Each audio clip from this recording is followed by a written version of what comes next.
Good morning. সকাল হয়ে গেছে, আর সকাল হয়ে গেছে বলতে 10টা বেজে গেছে। ঠিক আছে, একটু লেট করেই উঠলাম আজকে। আর উঠে স্নান টান করে রেডি হয়ে গেছে, আজকে একটু মন্দিরেও যাব। আর আমি তো ড্রেস পরে নিয়েছি, শুধু একটু রেডি হওয়ার আছে, চোখ টোক বাঁধবো। আসলে 11টায় আমাদের চেক আউট, তো এই জন্য লেট করে উঠলাম, সেজন্য। এটা হচ্ছে আমার আজকে ড্রেস, আমার আজকে লুক। এই ড্রেসটা দিয়েছে আমাকে আমার বাবা। হ্যাঁ, এই যে আরেকজন বাইরে বসে চা খাচ্ছিল। তো এই যে আমি রেডি হয়ে গেছি একটু। আর এই যে আমার জন্য চা বানিয়ে দিয়েছে, এখন আমি চাটা খাবো।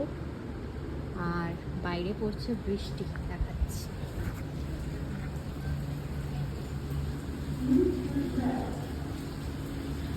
আজকের ওয়েদারটা ভালো আছে, বৃষ্টি পড়ছে বাইরে।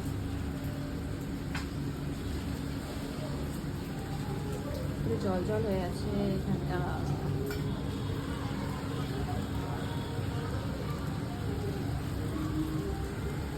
যাই হোক, আজকের ওয়েদার তো ভালো, কিন্তু আমরা তো মন্দিরে যাব, জানি না এবারে ঘরেই বসি আমি।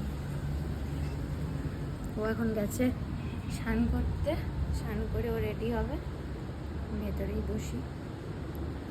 তারপরে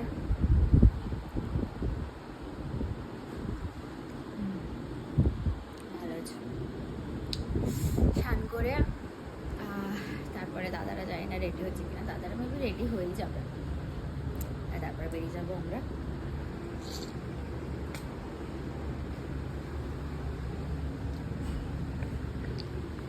চলে এসেছি রিসেপশনে আমরা। আজকে সবাই চেক আউট করছে, কি ভিড়।